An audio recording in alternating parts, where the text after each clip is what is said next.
Our final session for today is on a topic much discussed in the last few months. The uses and abuses of religion has Devdutt Patnaik and Leila Tyabji in conversation with N. Ram. I request the speakers to kindly take their places on the stage. The uses and abuses of religion. First, we've got to decode that to be clear what we are talking about, what issues we are going to have a conversation here about, because you could approach it in different ways. We have a specialist here in mythology and management. If somebody who's worked in the world of crafts and arts but has very strong views on the idea of India and what's gone wrong with it or what's right with it or whatever. And I have to disclose my position. I don't hold with any religion. So I have no problems with it in any way other than when it is becomes an instrumentality for dividing people, spread hate politics, what we call communalism as a political mobilization strategy and so on. But let's take it step by step. There's no doubt that a lot of people are very religious in India, of different faiths. We are truly multi-everything, multilingual, multi-ethnic, multinational, multi-religious, multicultural, multi-everything. In the freedom struggle, I think there was a broad vision. Not that it was completely uncompromising. From time to time, I think it went off the rails in the use of religious symbols in the early part of the 20th century as a tool of political mobilization. A lot of historians have criticized it. Right up to partition, it's clear that mobilization on religious lines, or what we in India call communal lines, was a very prominent phenomenon. But the Constitution, all said and done, was a magnificent document. It did dilute its commitment here or there. You could argue about the existence of personal laws for different religious communities. You could argue with directive principles of state policy, singling out the cow protection and so on. But these are very minor and almost, in comparison with its magnificent commitment to what would hold India together. The famous title of Sunil Kilnani's book, The Idea of India, I think eloquently and scientifically presents to us the essence of this. The idea of India, and it goes back civilizationally and all that. So this was the founding document. And in 1994, the Supreme Court in the Bombay judgment full-throatedly upheld and clarified the principles of secularism, which, although the judgment was really on dismissal of state governments, it went equally into the question of secularism, the principles of secularism constituting part of the basic structure of the Constitution, holding that this is, in effect, unamendable and there to stay. Unless you have a new Constituent Assembly throwing out your Constitution, this is it, as interpreted by the Supreme Court. And what are these two principles? This is, I think, the key when we talk about how religion relates to secularism. Thou shalt not mix up religion and politics. Thou shalt not, of course, state and church, that's there. But goes beyond that, as interpreted in the Supreme Court. The Constituent Assembly adopted a resolution prohibiting any political party from exploiting religion for electoral purposes and so on. And the electoral laws and the criminal laws also are along those lines. This is a clear principle that don't bring in religion into affairs of state. The second principle is the equality principle or the fairness doctrine. No one is more equal than other, and we emphatically reject majoritarianism constitutionally as a concept. This is very, very clear. But Can anyone here say that we have really scrupulously, sincerely, wholeheartedly, as a society and system, honored these two principles, which are constitutionally provisioned and, according to the Supreme Court, entrenched, irremovable? And the answer is obviously not. We could even say that it's honored more in the breach than in the observance, particularly today. Given the political situation today, when majoritarianism is on the rampage on the political space, and also in reaction, let's be even-handed about it, in reaction, as Jawaharlal Nehru would have put it, you have the phenomenon of extremist tendencies among the minorities, in the name of Islamist organizations and so on, terrorism, all kinds of problems in the name of religion. So I think you can live with, you can honor religions, whether you are religious or not, respect them.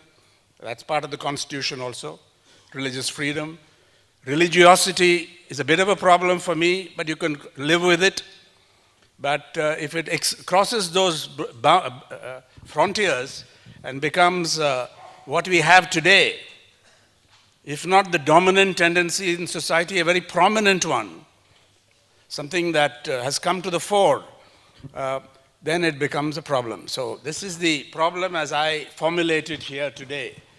And I think we had a very brief chat on it, and I think both our panelists are quite happy to have a discussion around this point. And of course, if the session provides, we can have a little interaction with those who have interesting ideas. So may I ask you, Devdutt, how do you enter this? With your specialization and your writings, how do you come into this discussion? You see, human society revolves around three currencies. That's the way, from a mythological perspective, if I were to approach it. There are three currencies that determine any social structures. One is Lakshmi, or wealth. The other is Durga, which is power. And the third is Saraswati, which, at a fine understanding of it, boils down to identity, which is called Atmagyan. Who are you? There is, everybody understands economics very well, which is Lakshmi. So there's a lot of conversation on economics because people need to eat, they need to have a job, they need to have a skill so that they can earn a livelihood, so they can live a decent life. We also understand politics to some extent, and I mean politics not in the terms of the political parties, but in terms of agency. Power, that I have a ability to get a job, to get opportunities. I have my voice is heard. But underlying that is the notion of your identity. Who are you as a person? And this is a very complex idea. And my identity, often, until, we're not talking about the wisest of sages, but at an average level comes from what I do, what I have, that means my profession, my job, the amount of money I have, the social position I have, and also my religion, my caste. Who am I in the hierarchy? Because you're defined by, because if an average Indian, for hundreds of years, when you meet a stranger, the first question you ask is, Kaun jaat? And is that acceptable to you, caste in this day and age? Well, it's an observation for me, because I have been asked this when I was a medical doctor and I would go to a village, they would ask me what's my name, and I'd say, I live in Maharashtra and I speak Marathi, but I'm Odia, so I would say Patnaik. And they would not understand Patnaik. And I knew why they were asking me the question. It was a very practical issue. Do they serve me tea in steel or in glass? That was all. Nothing else. Finally, the man actually had to ask him in Marathi. I'll say it in Marathi and I'll translate it. I'll say, Ya bazu se ki tya bazu se. And how do you react to it, personally speaking? Well, I didn't like it at all. And I said, give me whatever you feel I should get. So I wouldn't encourage the conversation. So give me what you feel you get. And I could see they were uncomfortable because they wanted to locate me in a hierarchy. It is important for them it may not be important for me, but it's important for them. If I have to have a conversation with them and a relationship with them, I can be dismissive. If I were to say that I don't believe in it, I know that I will not have a relationship with them. And I'm there as a doctor. I'm an intern there. I have to do work. And I became aware of the realities. So it is that identity plays such an important role. So yes, and really it's from identity that your politics and economics emerge. So religion, while we would like to talk of the state as being independent of religion, at a very practical level, it does not. It is your identity. Okay, Laila, what are the hardships you have faced as a woman in your religion? Well, I mean, hardship is a rather difficult word. I've led on the whole a very happy and comfortable life. But there's no doubt, I think... Other women, let's stay. Yeah, I think that the whole problem, as Devdutt says, is that people want to place you. So for me, the most irritating thing is where people are very amazed by me because I don't fit into that category of a Muslim woman. I don't wear burqa. I'm not the third wife of anybody. I don't have a stream of children and all that. There was a point where I went to speak at Lady Shri Ram College in Delhi, and I was told that someone would pick me up at the gate, and because I drove in my own car and because I had short hair, they didn't think I was me, and I had to walk. So all that is irritating, but I do think it boils down to people wanting to place you. What's worrying now is that this placement of you is not based on yourself, but on some very, very crazy generalizations which are happening, and where people just pigeonhole you into, oh, you're X, therefore you must be like this, and they react to you. I think it's completely wrong to say that there's now so much more information in the world that people read, because people read what they want to read and they believe what they want to believe. And I've had this experience very often where somebody has come and told me, oh, there's this terrible story of, you Muslims, you're so violent, and have you seen this story where this man did X or Y? And then you look at that same newspaper and there's a story of dowry death. There's a story, this actually happened on the day where some man put his wife into a tandoor. And he was actually a member of parliament, a Hindu member of parliament. And so people read what they want, they believe what they want. And that becomes very scary when social practices and government policies and all are based on these very limited generalizations. I wanted to just... Okay, let me pose to you a very practical question. Recently we read in the press that the Uttar Pradesh government, in recruiting some Urdu teachers, disqualified teachers who had more than one wife, and immediately the religious community protested. Where would you stand on that? I would stand absolutely that the rules have to be followed as long as the rules are followed for everybody. I frankly don't know that many people who have that many wives. Yeah. And I know, working and traveling all over India, including in tribal areas and others, that very often people of other religions also have either wives or concubines or whatever. I think there needs to be a rule. In fact, the census suggested that polygamy among Hindus was a little higher than among Muslims. You know that. So I just feel that, so I'm all for single law. I'm actually for common civil code, and I've supported it for a very long time.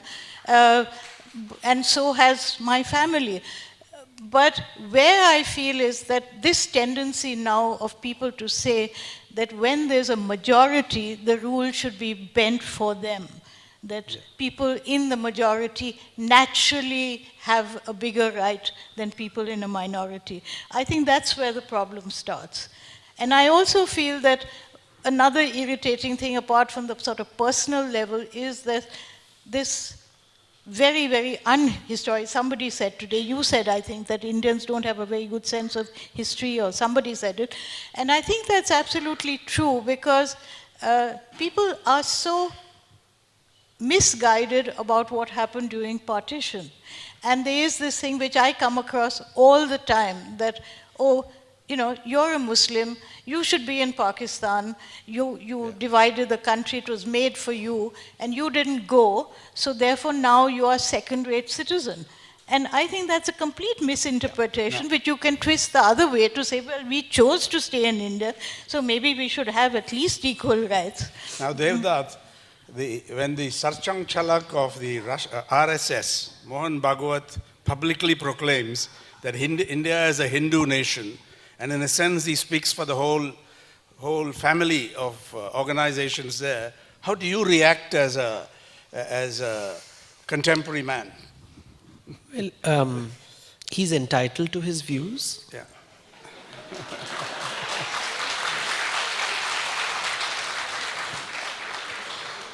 That's the divide, is it? No, and see, people are entitled to their views. I think in any fair society, people can say, even if you tell me something most absurd and ridiculous, Is this absurd? I'm going to pin you down on this. Is this absurd and ridiculous? you see, Because say what the Constitution says, what this man says. I thought we were having a conversation. Yes, but a conversation is also, it tries to ask searching questions. So long as you allow me to ask you searching questions. I'm only a moderator. You can ask, but I'm only a moderator. I'm trying to get this. Yeah. You see, we give people authority and we give people importance. We assume their authority and we assume their level of knowledge because it makes good newspaper reading. Yeah?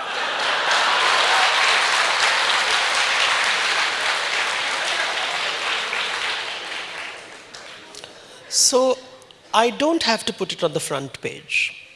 I can put it as a footnote. By the way, Mohan Bhagwat said this.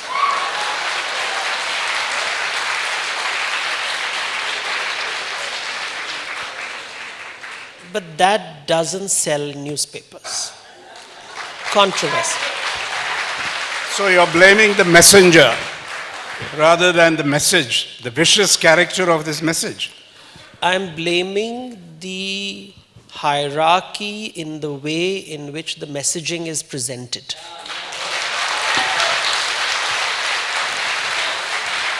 But you yet to disclose your position on what I asked you about. I'm willing to answer. Well, I'm going to ask Laila the same He's thing. entitled to his view, but it is the thing is, until 1828, the word Hinduism did not exist.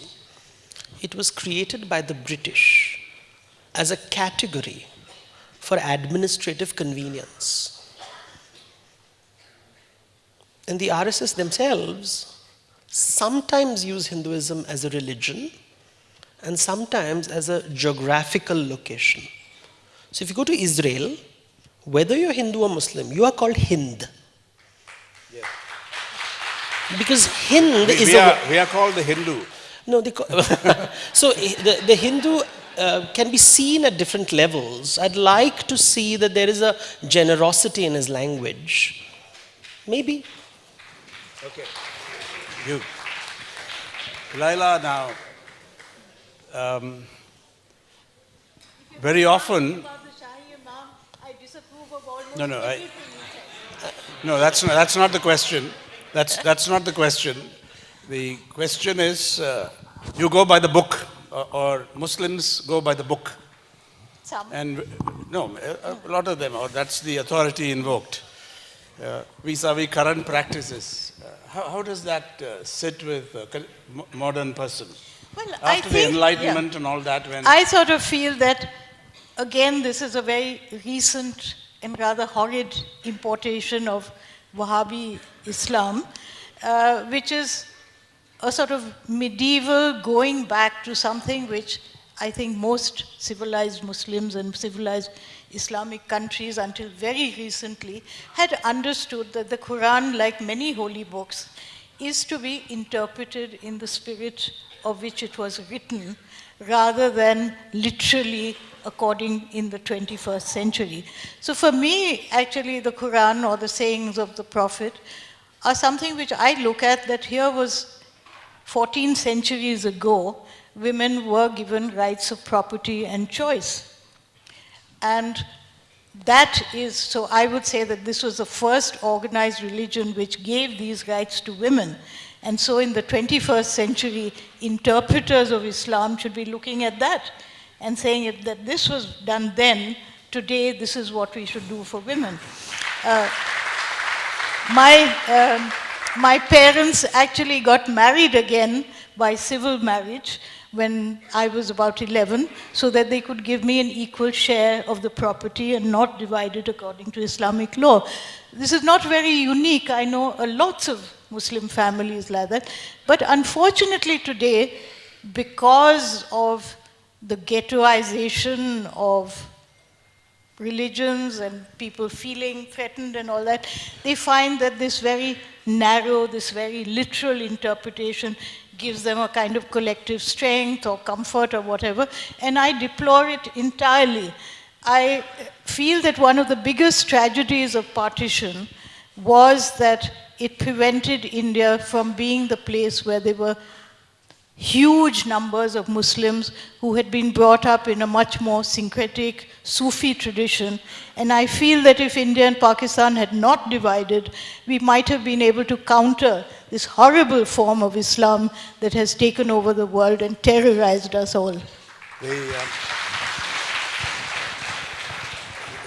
How do you look at the position of women, what religion, the impact of religion on what the Constitution promises, equality, gender equality, for all religions? Yeah, I think all religions, I mean, it's a no-brainer.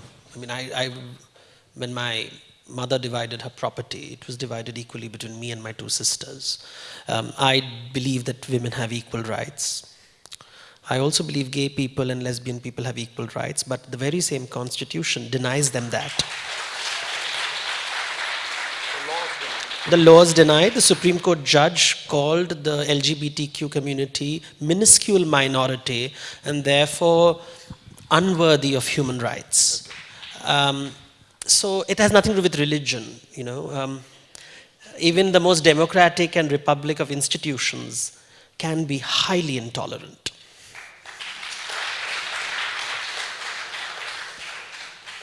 So what you're really suggesting is you can interpret religion, approach it in a way that is very congenial to what? Democratic functioning? I think to human functioning. I think whether it is majoritarianism or... See, there'll always be different proportions of different population depending on how you categorize them. If I use words like religion, and please remember religion is only a 250-year-old word. We categorized using religion. Before that, categories were caste. 500 years ago, nobody used the word religion. Therefore, there was no word like secularism. They used words in a very different way. They used words like heresy, idolatry. These words emerged as society changed. For some benefit, but they also caused harm. So words keep changing and coming and going. And we have to recognize the fluidity of words and languages. In India, for example, you know, amongst the Hindus believe in the Yuga. So Yuga means nothing lasts forever. Everything changes. This notion of rigidity and hierarchy is based on very poor understanding of any religion. You know, but it gives me power. It allows me, because when I really, the need is I want more power. I want a greater share of Lakshmi. I want a greater share of Durga. And therefore I use Saraswati as per my use. So I use it in very convenient and clever ways to get more and deny you. And I think that's what usually happens. So while we say it's a religious language, it is really a language of ignorance and meanness. And usually unhappy people exploit others. So, you know, one has to be a little kind to the oppressor. Now, let's look at how do you value the factor of faith? It became quite prominent, I remember, during the Babri Masjid, the run-up to the demolition You know, the question is this, I mean, this is how I'd formulate it. When evidence was asked about a Ram temple there, Advani ji, who I think has tremendous experience in this, said, don't look at evidence, look at faith. Yeah. So what is the value you would place on the faith, especially when two faiths conflict? Faith meaning belief of people among the masses. Faith is important for many people. When you have nothing going for you, it is faith that sustains you. So that's against evidence. Well, you don't get evidence for everything. Many children don't really know who their parents are. We assume that our parents are telling us the truth. Well, DNA. I'm not going to ask my father and mother, please show me DNA that you're my parents. I mean, that is the end of a relationship. But the fact is, life is based on faith and assumptions. I trust you with my money. I trust you with my, we trust the state, my bank with money. There is a whole bunch, everything. But when there's a breach of trust?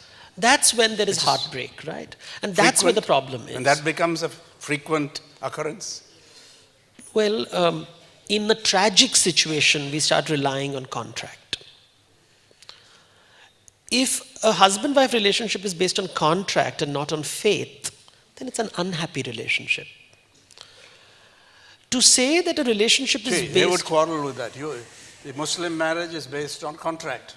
I feel that that faith should be reinforced by contract. Oh. I feel that faith should be reinforced by contract, and in this case, by the guarantee of the government. It's a good thing. Talk to the gay people. But I do feel also that there's something that can transcend faith.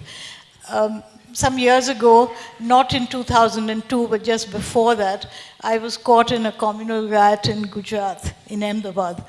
And I was actually almost imprisoned in a Muslim slum, because that's where I happened to be that day. And for about a week, I was there when all kinds of terrible things were going on, and people were being brought into this community center, dead, with the child's eyes had been gouged out, all kinds of things. And obviously there was a mood of great anger and fear, which was reinforced by some very militant words by the local Maulvi.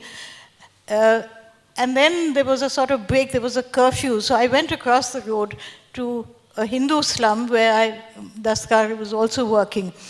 And the mood there was exactly the same, because they had been fed on rumors and these people had been fed on rumors.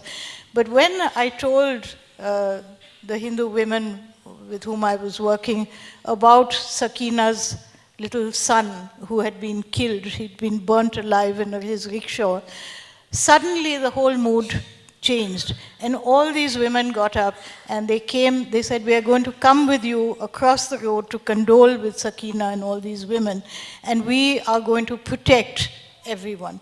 And so I think a lot of this needs communication, it needs people sharing, it needs people not to believe rumors, not to be separated by false generalizations. And if that can happen and we can all share, I don't think we need the government to protect us, but we are a long way away from that. Okay, I brought in the issue of faith. Now let's move on to another issue, science.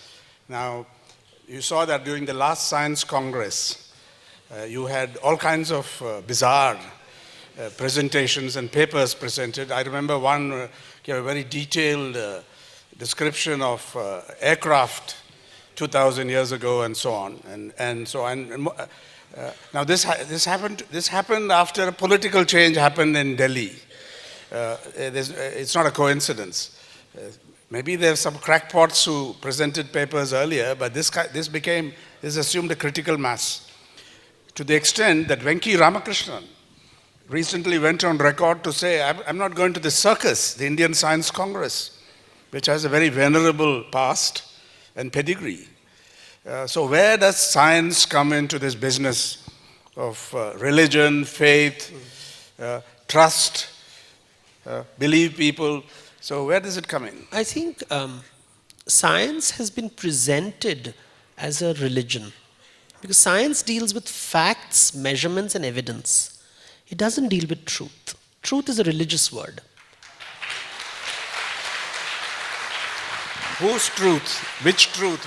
Truth according to which religion? Exactly. That's mythology. Welcome.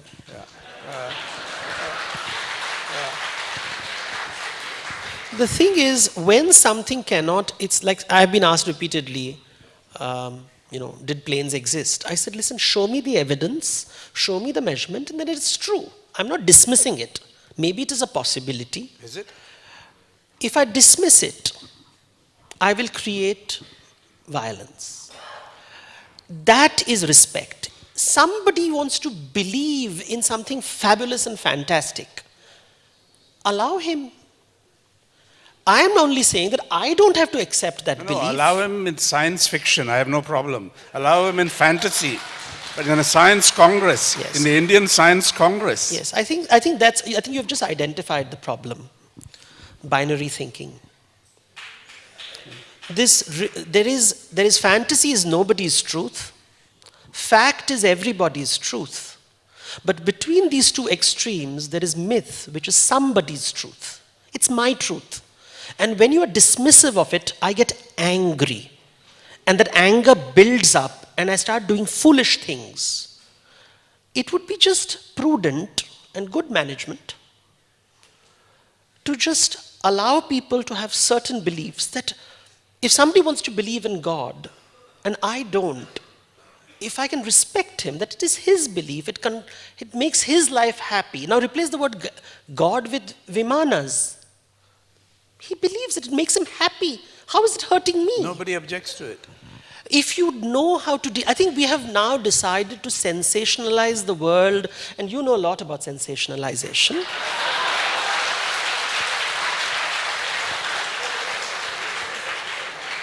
Binaries, because you cannot have an argument without a binary. But the moment you allow the world to be fluid and fuzzy, and you allow negotiations and conversations, however absurd a person is sounding. You're a very patient man. Well, I was told that if you have faith, you have patience. And I think a country like ours, when nothing works, most of the times, and you have to deal with delayed flights, delayed trains, no water in your tap, potholes, you have to be patient. We are too eager being judgmental, trying to be right, trying to dominate. You're speaking around this issue. No, I I'm asked not. you about, yes, we're talking about science. No, I'm not falling into the binary trap that you use to sensationalize. Yes. And you don't like it. Yeah, I will not fall into your trap. I see it. yes. I'm sorry, sir. You have no real answer to this question. I'm only asking a searching question. That's your Right? truth, Yeah. and you're entitled to it. So, Somebody believes in flying aeroplanes, and some believes that I don't have an answer. so anything flies for you, right? Okay.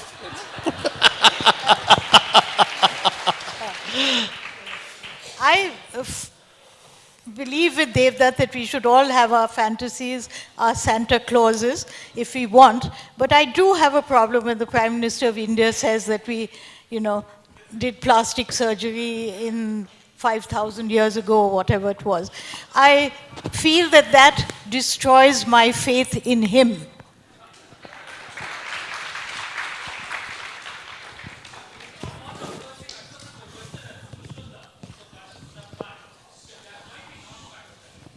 Why don't you come and lecture here?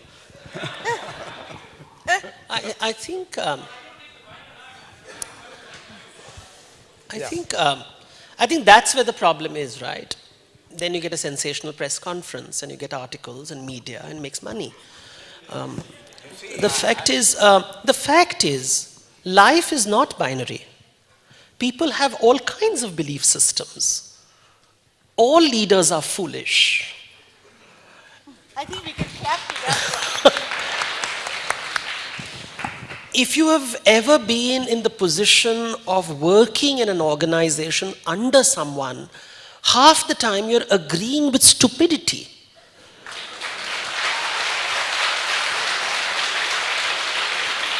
Because if I don't agree, and I do work with some powerful people, and I do know that if I don't agree with stupidity, I'll be fired. And therefore, I agree with powerful people. The wisdom is when you recognize, and when you are in a powerful position, is to recognize that the people who don't have the power are not looking at you, but are looking at your sword. कोई राजा को नहीं देखता, राजा का तलवार लोग देखते हैं. इस राजा के पास भी तलवार है, उसके पहले वाले राजे के पास भी तलवार था, इसके बाद वाला राजा या रानी के पास भी तलवार होगा. So the fact is, I will always have to deal with power, and therefore we agree with stupidity. But that's life. Why should I get so upset? I have to look at certain, I have to focus. I mean, don't you focus think, on what don't is- you think that that perpetuates stupidity? You know, Leila, I'm yet to see a case when I tell a stupid man he's stupid, he reforms. Usually what happens is we dig our heels and become even more stupid because they're out of the conversation. I'd rather have him in the conversation table and gently nudge him towards wisdom. I want him on the table. I don't want him outside the table. वो मेरा भी भाई है. वो भी मेरे थाली से खाएगा. We cannot imagine. You know, I always tell people, it's like cooking dal. And suddenly the dal has a lot of salt. You can't remove the salt, you can't throw away the dal. You have to figure out a way of fixing the meal. How do you fix the meal? Now that's the thing, we have a salty dal on the table. What do you do? Throw the dal away? You're not so... No, you put a piece of bread in it. Exactly. And I'm looking for that bread. If it means allowing someone to be silly for just to get him on the conversation table, I will. To do what? But, no, 1 minute. I'm going to... But that's my strategy, no? that's Maybe your your strategy is No, different. No, What- my what is- strategy is not... What is your, 1 minute. What are we talking about here? What is your objective? What is your goal? What do you want to do? Getting with our society? everyone Yeah. on the table, even the most... Getting everyone on the table to eat a good meal and burp with satisfaction. That's your goal. For India, Isn't it yours? for India. Are you saying that's not your goal? For India of the... No, but of the- answer me. No, no, Are you saying... Yeah. That's I'm horrified that's... that you're saying that you don't want everybody to eat and burp in satisfaction? So we are not playing to the gallery here, by the way, okay? We are talking seriously, and this is what you would call something a necessary but insufficient condition for the development at this stage. That's the answer, obvious. You knew it. I'm sorry, I didn't get you. To provide for basic means, food and so on, to meet basic needs is necessary, but it is insufficient to live up to the promise made at the time of independence, tryst with destiny and all that. With You which have to work at it, right? You have to keep working at it. But- What all choice do you have? the choice is to do better, to aim higher, to get it right. Get it right. Yes. So you into right. Get it right. I mean, I like your argument, and you're obviously a very likable chap. But I think that I can pick a few holes there. Because if you go along always with stupidity, and particularly when it comes for people who are in a position to change policy, to change the direction of the nation, I think you're creating and validating stupidity. I don't think you're creating dialogue.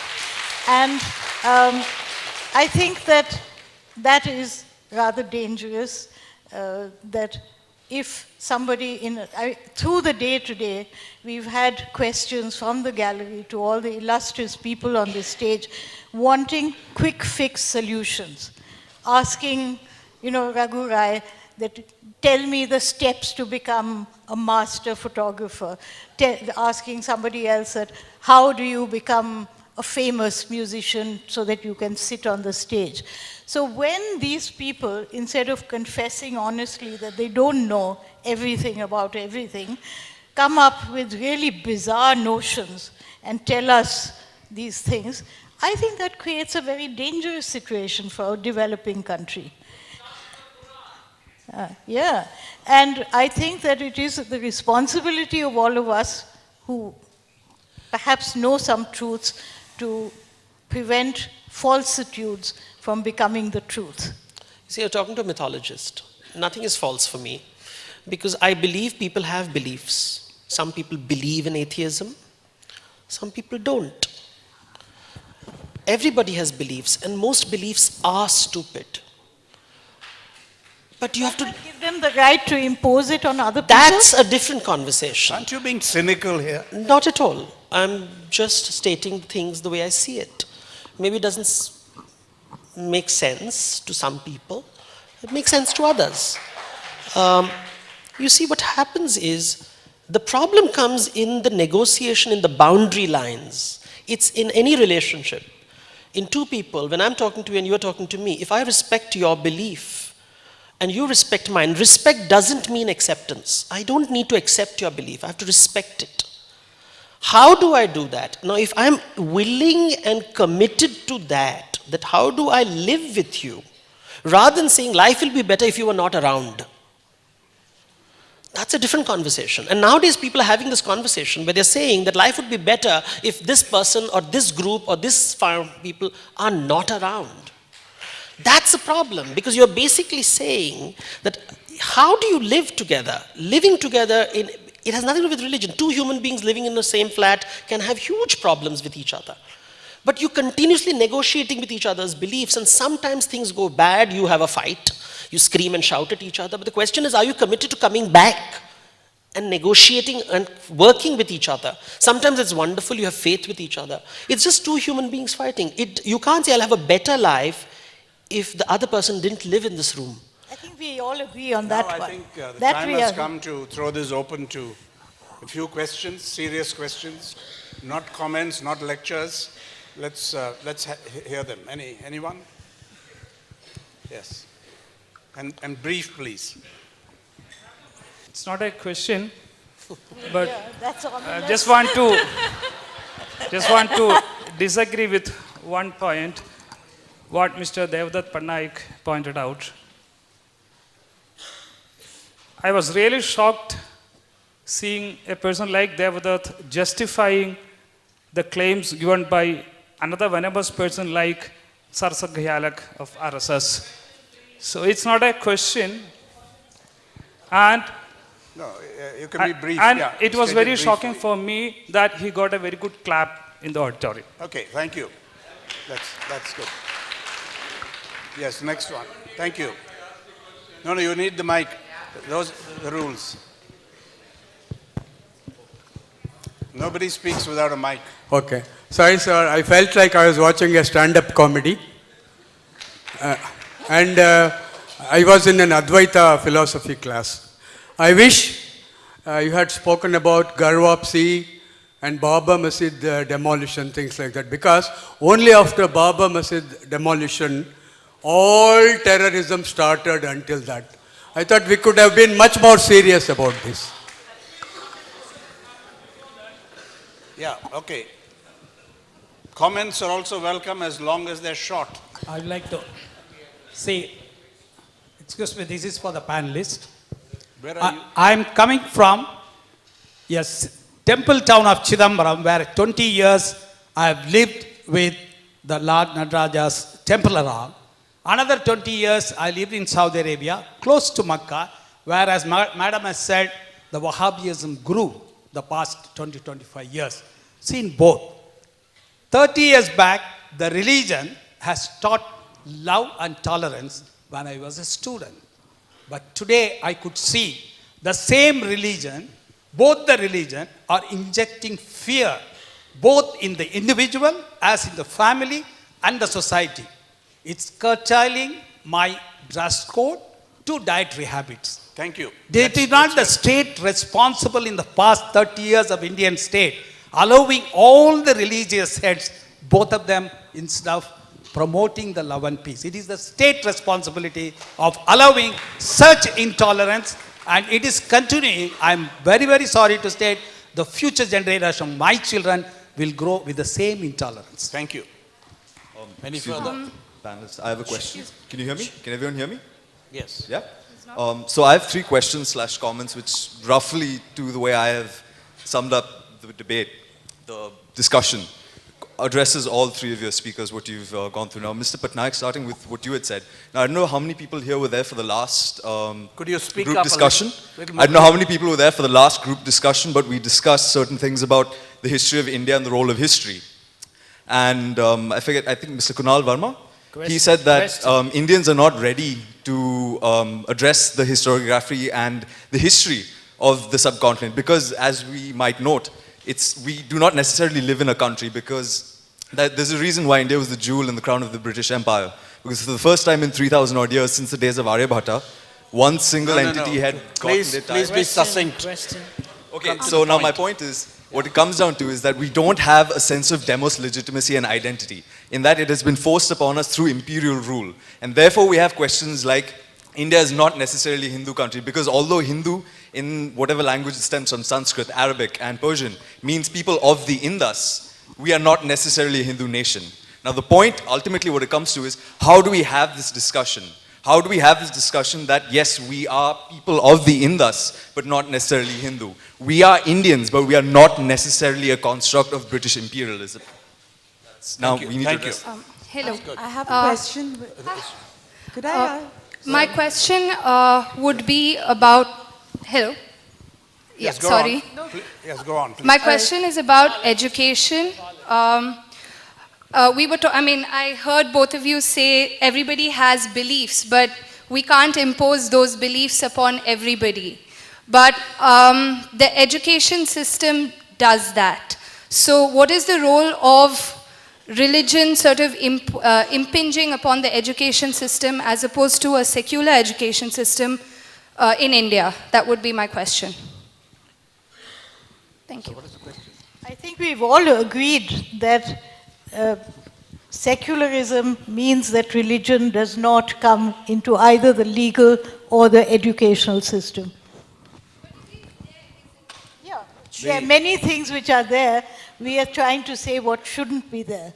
Somebody raised a question about that we didn't say anything about the demolition of the Babri Masjid. Now I'm saying it. It was a vile and barbaric act which went against the constitution. And we paid a heavy price for it in terms of lives.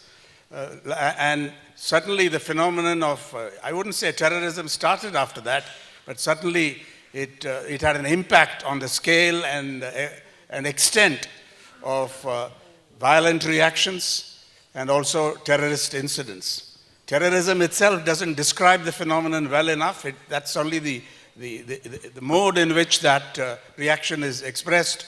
But certainly there is an organic connection between the progress of communalism as a political mobilization strategy, its success in the 1990s, and finally what happened. And in the history of India, every Indian should feel ashamed that we could not protect a place of worship, which was part of our historical heritage. I'm glad you raised that point and criticized this discussion, so I welcome that. Sheikh.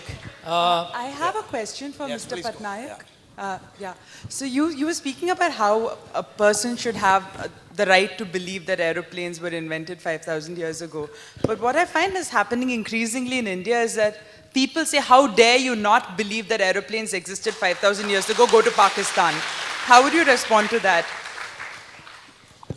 You see, what is happening nowadays is that we just don't allow other people to have their own beliefs. And this is the sign of it. Therefore, I validate myself by imposing my thought on you. And that is what is happening around the world. That's what you see in television, that's what you see in conversation. Everybody is having a voice, but nobody's listening. So you have lots of people shouting, but nobody's really listening to each other. The meetings are not about constructive feedback and let's come to a conclusion. It is about whose voice will be heard the most. And that gives you TRP ratings, which means that's what the audience seems to be enjoying. It's a rooster fight. I always call it a rooster fight. You love an intellectual rooster fight.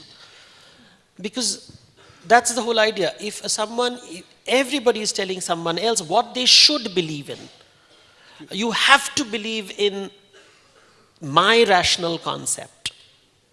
That is also being imposed on people. And somebody doesn't want to believe in it. Somebody says, I believe that there is God. And another person says, I don't believe in God. Normally, normal relationships are, it's okay. He doesn't believe, agree to disagree. But today it is, if I believe in God, you also must believe in God. Or if I don't believe in God, you also must know. Or you're a fool because you don't agree with me and therefore I will, push you down or pull you up. That's what is happening today. And just replace the word God with any other word. And that's the conversations that we are having. Just replace the word, go to the replace button of Microsoft Word and just replace that word. I believe in God and replace the word God with aeroplanes to rationality. I'm rational. Are you rational? Do you believe in rationality? And that becomes aggressive. Relax. Everybody doesn't have to agree with you and most people don't. The reality of life is nobody really agrees with you. They just pretend because they're frightened of you. Okay, please. The purpose of religion is to make people good. The purpose of religion is not to make people evil. Here, Iqbal has given, Muhammad Iqbal, who was the founder of Pakistan and he was a very famous poet, who wrote Sare Jahan Se Achha Hindustan Hamara. He said, Khudi ko kar buland itna, ke har tadbir se pehle, Khuda bande se khud puche, bata teri raza kya hai. Translated, that take yourself to such a great height, that even God comes to you and asks you, what do you want?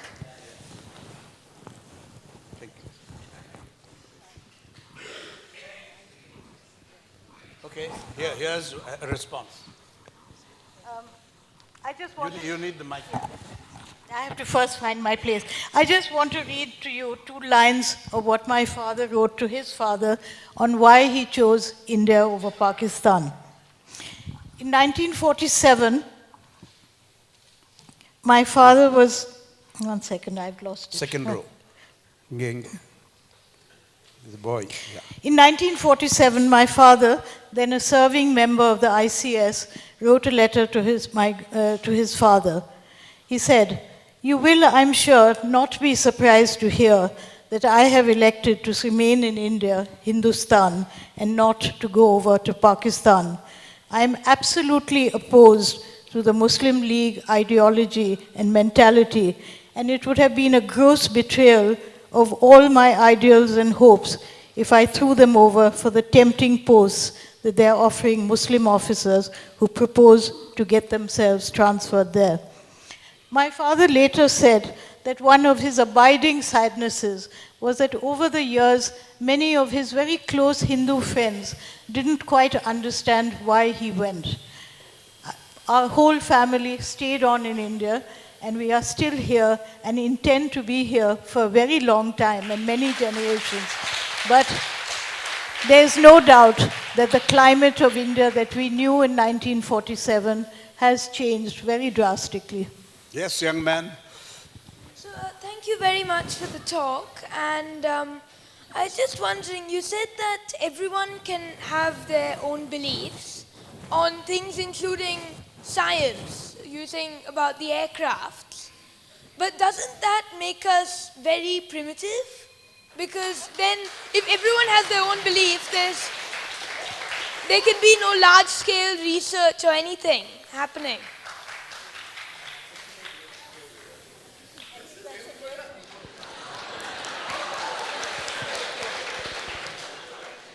That's okay.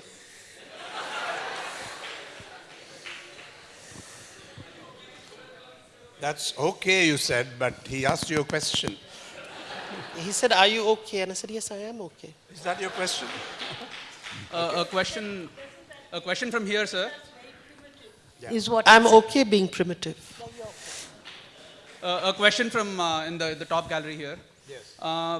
Your thoughts on, thinking of myself as an observer, watching situations develop, what is your thoughts on creating a role, a code of conduct for the media to ensure responsible reporting.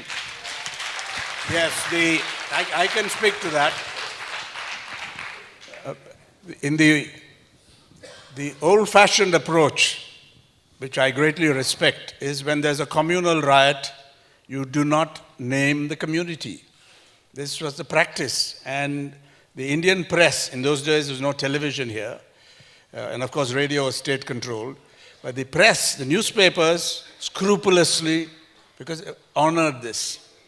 And if you go to the old files, whether it's the Hindu or the Times of India or the Statesman or the Indian Express or the Hindustan Times or newspapers in various Indian languages, you will not find, I bet, a single reference to whether the Hindu threw the first stone or made the first killing or a Muslim did. And this was the spirit that was inculcated because of the freedom struggle, and the media was very part of it. Later on, they found it difficult. If you go on television, various things give away. There are cues. So it's very difficult not to do that. But if you read a short story by R.K. Narayan called Another Community, you won't be able to find who attacked first and who responded. That is how the media handled it. Today it's very difficult, but I think the spirit of that, we must implement that. Code of conduct, no hate politics, nothing that is vicious should get into the media in the name of just reporting. Now, I don't agree with this front-paging business. You don't like something that is you can't say because I don't like something. It doesn't go with my ideological position, so don't front-page it because I'm embarrassed to have to take a stand on it, then I won't agree. The media must aggressively investigate, report, expose what has gone wrong, but always in a way that can help correct the situation. We don't want to inflame feelings. We know what goes wrong. We have tremendous experience in this. What goes wrong in a riot, how things go out of control, how words can be inflammatory. So I think media have to be very responsible, and I do not see, other than some instances after the demolition of the Babri Masjid, when the BBC, I think, put out some stories that did cause trouble, and the then Chief Minister of West Bengal did raise this issue, Jyoti Basu, I remember that, and other episodes at that time. Other than that, I would claim for all the media that we have an extremely sober media in the main. There are episodes during the Kar Seva, where more or less the entire Hindi language press turned Kar Sevak. There's a press council report on it. After the Gujarat pogrom, where very large numbers of people, overwhelmingly Muslim, were butchered, with the state remaining whatever, the state doing nothing to stop it. A large section, the dominant Gujarati media, turned extremely communal, for which there is a lot of documentation. So there are instances like that, but by and large, at least in normal times, the media cannot be faulted, notwithstanding his views, which I respect. You have to use the word respect for everything we disagree with now. That's what I learned from you in this conversation. But I think you have a code of conduct, in fact. Television has a code of conduct on how do you report something that's gone awfully wrong. And newspapers have their codes of conduct, internal codes of conduct on this, as they do on many other things. How do you cover developments relating to children? Do you name children when they are involved in sensitive situations? Do you publish their photographs? There are codes of conduct for coverage of such things, and certainly for covering communal incidents, communal troubles, riots, violence. There is clearly a code of conduct for the Indian press. I would welcome that. We have to exercise moderation. We have to hold our hands when we report, analyze, and editorialize. I believe in it. We don't need any external regulation for this. we can do it ourselves, and we are largely doing this. Let me just ask this. To continue Mr. Ram's thought process, I was going to ask why we always talk about a Hobbesian world. Is it because it is newsworthy and you can conduct yourself with conduct? Because we are talking about politics and economics and a Hobbesian world which is nasty and brutish. When the Taj Mahal was being built with Hindu workers, and today we had a panel of fluid identities in bazaar art where Muslim devotional pictures are being painted by Balakrishna. Why are we not focusing on pluralism and periods of peace? Why are we only focusing on what happened, riots and wars and disturbances? Should we not focus on periods of peace so that we can understand the behavioral pattern of peace? Very, very good sentiments with which we agree. Unfortunately, we also have to deal with reality and current happenings, but I welcome the spirit of your proposal, and I think later on, perhaps next year, we can have an in-depth discussion on pluralism, the pluralism of India. So I think that's another way of approaching it, but you cannot run away from reality. You cannot just a Muslim devotional pictures. Yeah, I think there are plenty of reports of this I read in the press, and we also have it on television. These things get reported, and we read them. But you're right when you say emphasize it more. But the only thing, please remember, bad things will get reported in the media. They have to be reported. They have to be discussed. They have to be exposed also. You can't live in a goody-goody world when bad things are happening. So on that I'm note, afraid that's I think all we have time we've for. reached the end of our time, and thank you very much for this lively and somewhat contentious discussion. Thank you very much.